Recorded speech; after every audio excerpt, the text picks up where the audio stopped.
G'day Internet. It occurs to me that due to some issues with this phone that I use as a tablet, having what's called voltage sag in its battery and me having to replace the battery, I couldn't film for a while. Like every time I tried to film without a backup battery plugged in, and even when I had one running, the phone shit itself, basically, long story short, so we couldn't film stuff.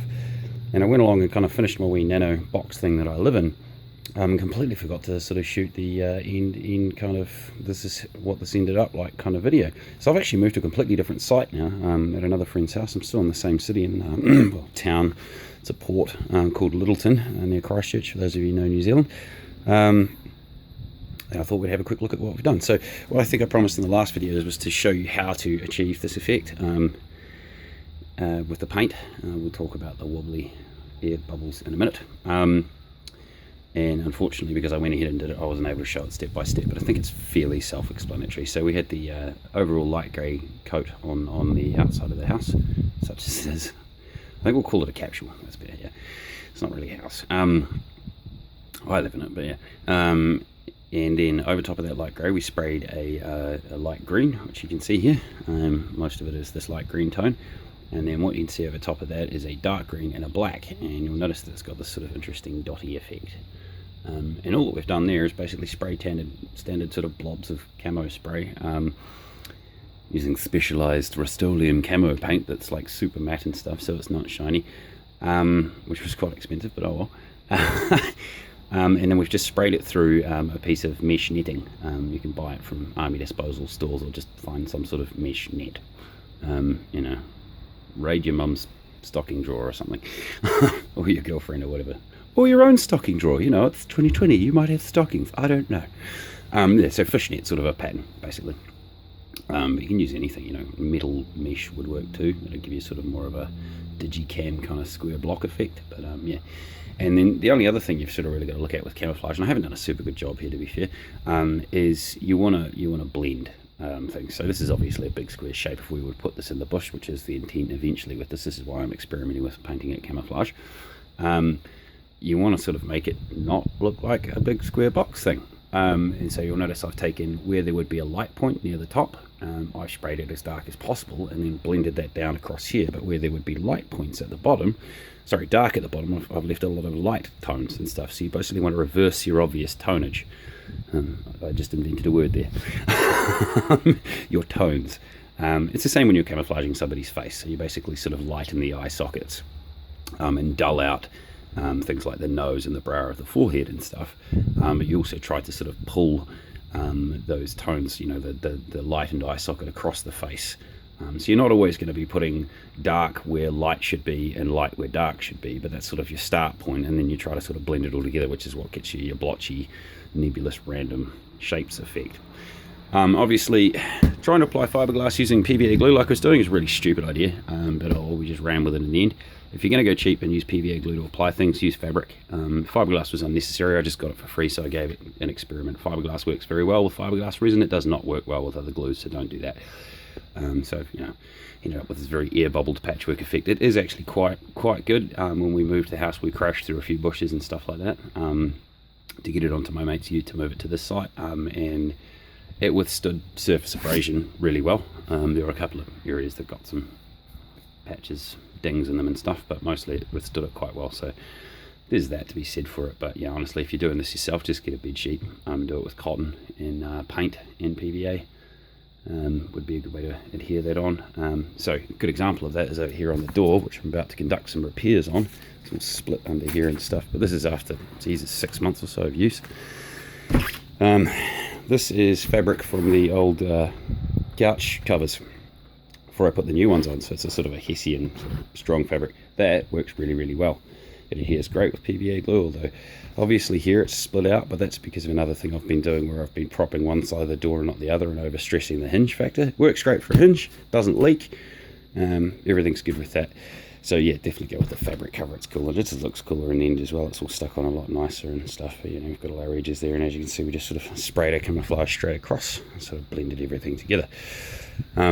So we're going to do some repairs there. Now obviously you can see up the top here we have some really shitty pre-bought camouflage because I did get some leaks in the roof. The problem with the flat roof type system I've got is it's actually designed to have a shade sail or camouflage lean-to in the bush over top of it to sort of get most of the water tracked away from the roof, because flat roofs obviously like to collect water, and the problem is with a solid one like this, there's absolutely no way to check where the leaks are coming from. Because with the polystyrene they might get into it and then they might track through internally in the polystyrene to somewhere else. We've had some pretty big rainstorms in our summer here in New Zealand, and I had one night where I had 13 separate leaks. They're all like really small, like form a drop, and then you kind of like, so I just taped tissues to the ceiling everywhere there was a leak, and then chopped them out, bogged them up on the inside the next morning, and went out and bought this camouflage tarpaulin and glued it to the roof. And we're doing some experiments with glues with that as well. I found that Sully's No More Nails works great for gluing stuff, but this other grey shit I tried just peels some of the paint off the tarpaulin and splits away. However, it is a good gooey silicone seal, so we'll be redoing that today as well when I redo the door. Otherwise the place is basically done. Panel! As you can see, that works nice, facing in the sun now. I've got a much better sight, so I can just leave the panel on the roof. Produces really good wattage and stuff like that. I've done a lot of tests with multimeters and stuff. I'm actually waiting on a small component from China at the moment, but obviously coronavirus being what it is, we may be waiting quite some time for that to turn up. But yeah, you can get a little plug-in unit that's a multimeter, but it's got a USB port on it, and it'll plug into any USB device and give you a bunch of readouts on how much watts, volts and amps are coming out of the device and shit, so I can have a cool little computerized display on the inside to better check and track how the solar system is working. But I've done some manual work with a normal multimeter. It works quite well.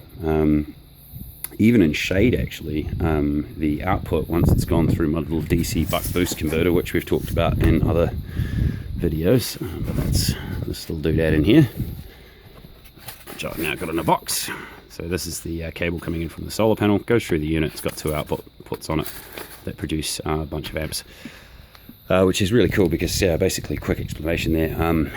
You've got volts times watts, times amps equals watts is a standard equation in electronics. This is a 20 watt solar panel, and it's producing a nominal 12 volts, which if you do your maths works out to about 1.16 amps for that equation to work. So 12 times 1.16, 1.61 I think it is, equals roughly 19 point something. It's about 20 watts. So what that little buck boost converter does basically is convert the voltage down to 5 volts, which is what I use to power all my stuff, and then recoups the additional amps, so the output is still 20 watts, which means that instead of outputting 1.61 amps or whatever, it outputs more like 4, which allows you to quite rapidly charge two devices at once. So this 120 watt panel in decent sun will charge my phone and 2 of my batteries on a good day, all together, and then you just sort of ration your usage. If I'm running only on solar power, it's because I'm out in the bush, at which point I'm not using Wi-Fi, shooting stupid videos like this, or doing a whole bunch of other crap of that order that uses a lot of power. So that's actually 20 watts is absolutely plenty, because I basically end up just using my phone to shoot the odd photo, maybe the odd video, and primarily listen to music and check reference pictures while I'm doing artwork, and then the only other device I'll be running is lights, which are very low wattage. So a 20 watt panel will easily power my life indefinitely if I'm out in the bush.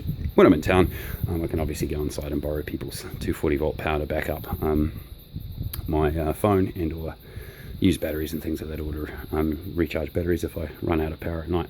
The other thing I've gotten is this little 5 volt, those of you who followed my projects before would be familiar with these, little 5 volt USB powered fan. It's pretty gutless, but produces a bit of breeze. Instead of actually installing this in the walls like I did in other projects, I've kept it free moving, because that basically means on a day like today where it's boiling hot, I can just sort of put it on my drawing board while I'm drawing and point it right at myself, or put it in one of the shelves or in the doorway. There's a lot of places I can put it that are handy. I may make some mounts to like hanging off the ceiling and shit at some point. Haven't repainted the ceiling yet since bogging bits that leaked. One of the ways to get around leaks when you've got a polystyrene ceiling, if you like taking risks like me and you're having a bit of fun, sorry about the marks on the ceiling, that's where I've been killing mozzies and haven't cleaned it yet.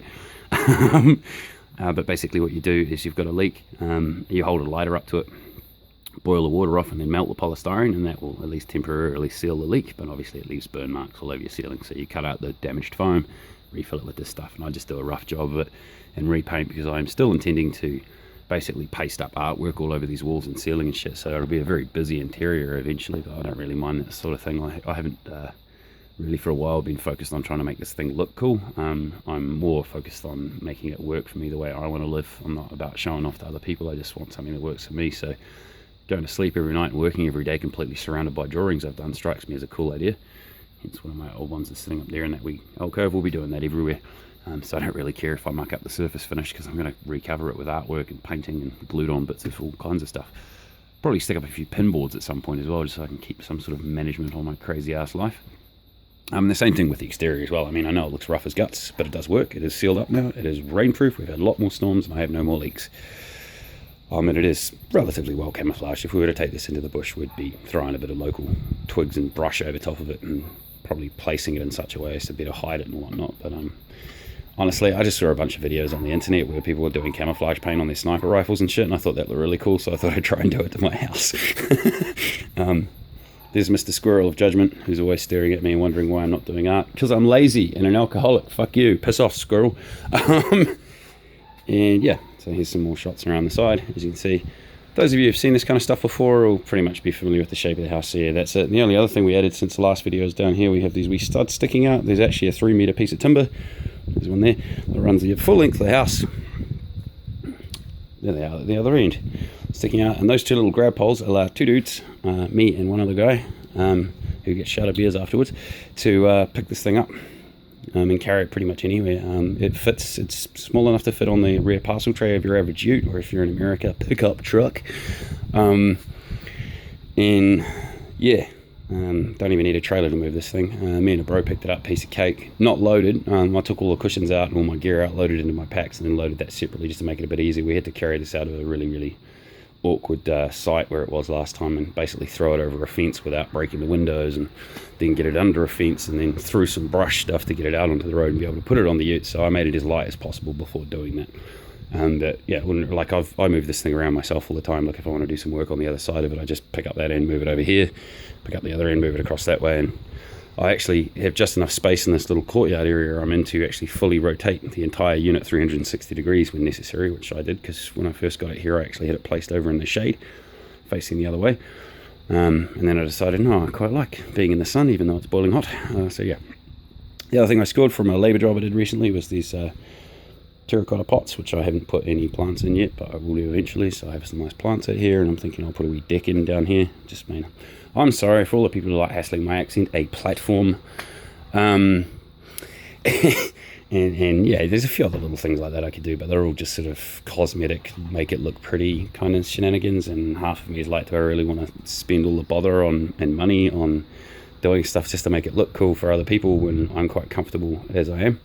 I'm more worried about practicality. So yeah, which is why, you know, instead of having a cool outdoor latch box thing to put my boots in, I've got a shopping bag over top of them to keep them waterproof at night in case it rains. One of the other options I do actually have is raising this unit, putting it like a wooden plinth under it when I do this deck thing, and raise it by about 2 feet or 60 centimeters if you prefer.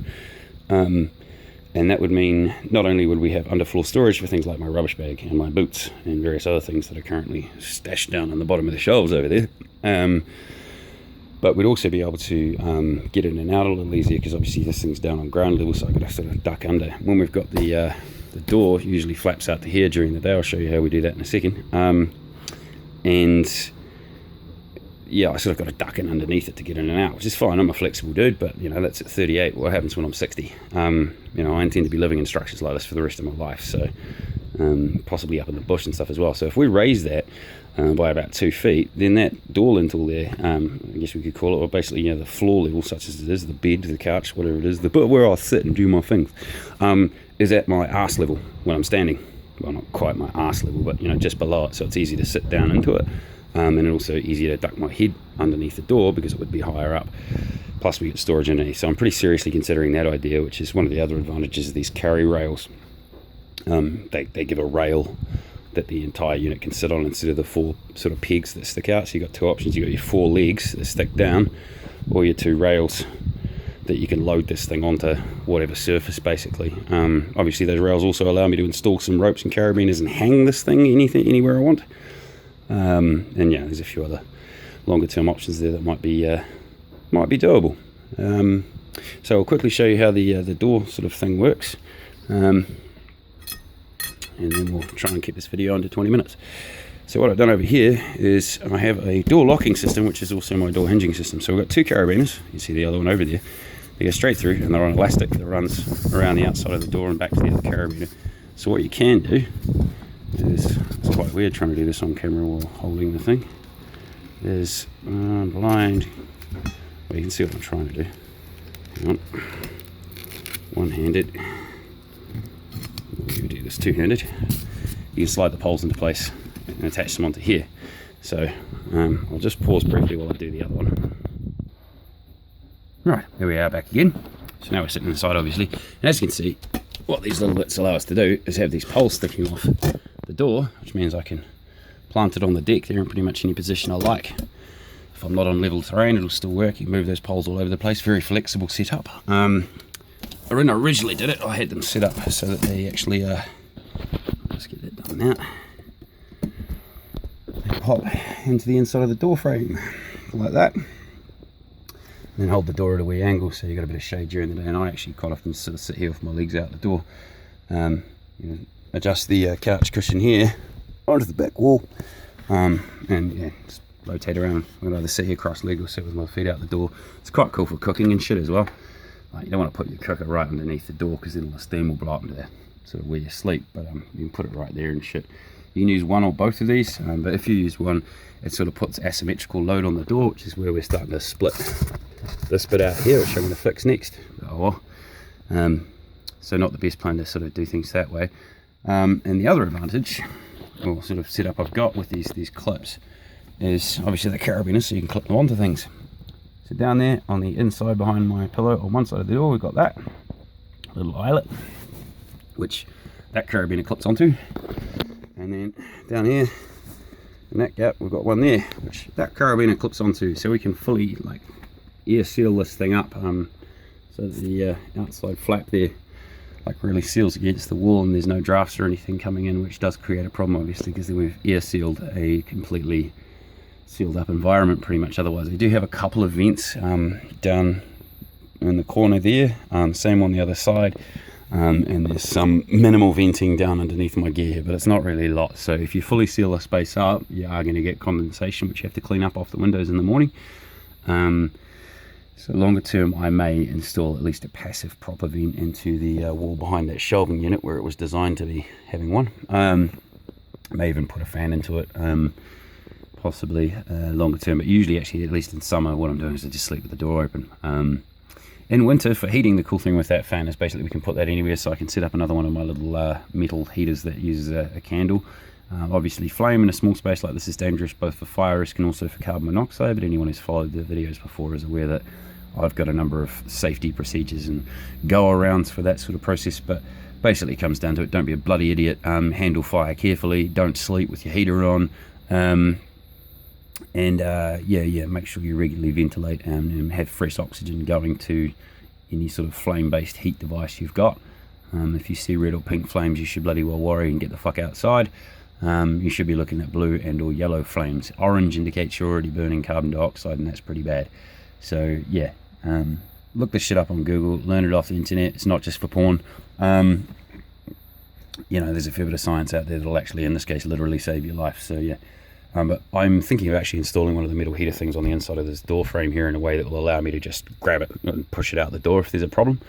But it's a bit annoying because due to my limited height, there's only so high I can put something up the wall before it starts overheating the ceiling and causing issues with the polystyrene and things like that. So there's a few other bits and pieces I need to consider there, but that's for winter, which is months away. But obviously if I do that, I will have a fan right next to the heat device, and that will blow the hot air around the room and make it even more effective, and also allow me to intake cold air from outside before blowing it past the heater, which obviously means fresh oxygen is going to our fire if we're using one or a flame-based device, and also means we're replacing the air in the structure, often while also heating it, which is all very healthy and good.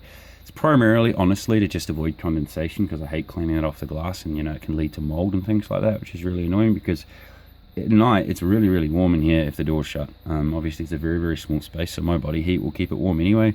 And if I'm a bit cold, I can put some socks and a hat on, or more sleeping bags, or other things like that. Like at the moment, I literally, everyone needs to know this, sorry about that, TMI, but I literally sleep naked at the moment. It's just too bloody hot. I often sleep with a fan on or with a door open. It's the middle of summer, so it's like trying to sleep in Thailand or whatever. It's 30 degrees in the middle of the night and boiling freaking hot and humidity and all the rest of it. people in regular houses have the same problem, so you know it's not like a special thing with this structure. But when we get into winter, the small size really becomes quite advantageous, apart from the condensation issue. So we'll probably do some more experiments playing around with trying to limit that in winter and stuff. But last winter I got pretty good at how far open to leave the door a crack, so we got sufficient ventilation even without using a fan, and you know, everything seemed to work quite well. So anyway, I'm going to make some minor repairs and then get back to doing my artwork for the day and sweating my freaking ass off, because goddamn, it's a hot summer here. You guys all have a good one, and sorry for staring at a wall with a planter ranting for the last 4 minutes or so. Hi, here's me. Sweet.